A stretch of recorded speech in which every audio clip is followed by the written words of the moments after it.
I'm Nick Cerwin. I'm with the City Attorney's Office in West Allis. I'm the prosecutor, deputy city attorney, I train officers, just really anything the city needs, I try to get involved with what I can.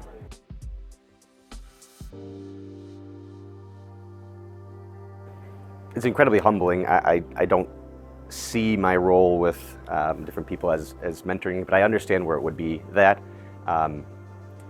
It's just,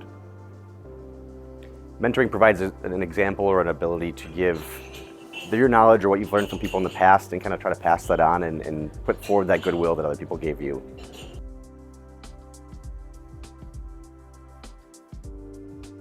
I've been doing this, having interns or mentees since I graduated. I went to the DA's office right away, and as soon as I graduated, I was helping that next class of prosecutor interns.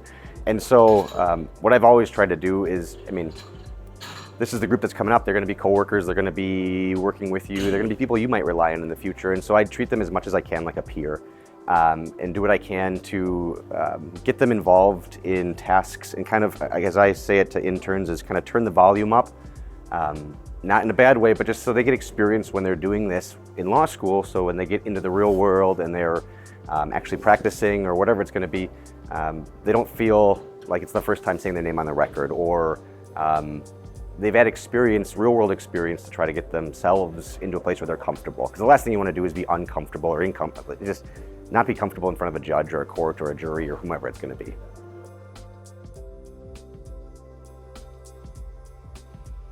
I think, honestly, it's fundamental. I don't know if anybody could do the job without it. I had my own mentors in that, the DA's office. It was just people that had been there for longer, or those lawyers that I thought were really good at their jobs, or even at my profession now, people that are lawyers and non-lawyers that help impart knowledge to you and kind of help lead you in a direction that's going to be beneficial to you. And so I had people like at the Milwaukee County DA's office, like Jim Griffin or Randy Sitzberger, that treated you like a peer.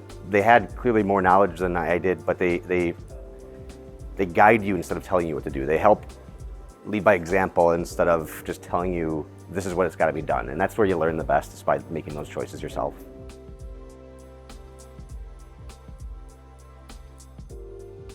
I absolutely was mentored. And so I went through law school trying to gain those real world experiences. And then when I was hired on,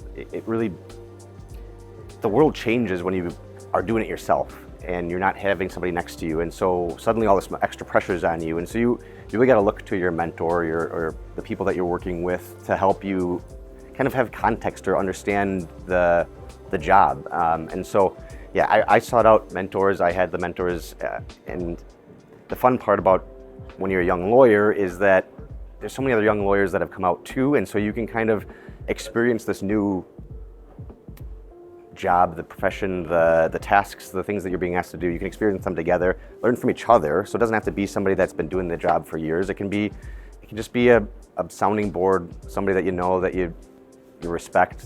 That's all you need.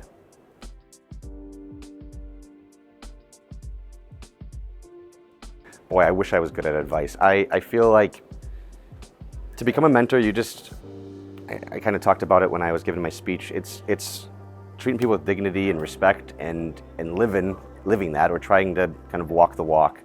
And so my advice to anybody that wants to be a mentor is maybe even just being asked to be a mentor without really volunteering for it, is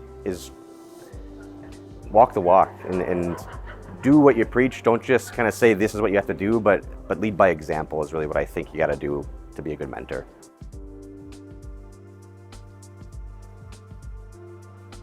Again, I wish I had better tips and sage advice. The way it unfolded for me was I got lucky, and I saw people that I respected doing a good job. And so I guess keep your feelers out, keep your antenna out, and look for those people that seem to be doing a good job or you respect, and reach out to them. Anybody that's worth their weight on being a mentor will absolutely take you under their wing. And so if you see somebody in court, or you see somebody in the profession, or you see somebody in the lawyer's magazine, give them a call. And if they say no thanks, or I can't help you, then they're not the right person for you. But anybody who's worth their weight at this job is going to say, yeah, I'm happy to talk to you about what's going on.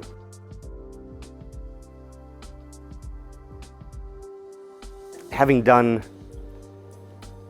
internship classes and training different lawyers or soon-to-be lawyers for 12 years now, I think it's one of the most fulfilling parts of the job. I love interfacing with the public. I love training people. I love doing court interactions, but it's helping that next group learn from you and the mistakes you've made, but also kind of the successes you've had, and impart that onto them so they can start to succeed. And you really see that next group when they get that first job or a second job, or they contact you later and they're like, hey, remember when we had this case together? I remember this was happening. And you can really look back and see how these little building blocks that you helped put down really make a difference. Or even like the nominating letter I had, it wasn't stuff that I was even trying to impart. It was just kind of, like I said, walking the walk. And the message through the lines of dignity and respect to people, just it made itself known without trying. So it's the lessons that you don't even try to teach that are sometimes the most fulfilling.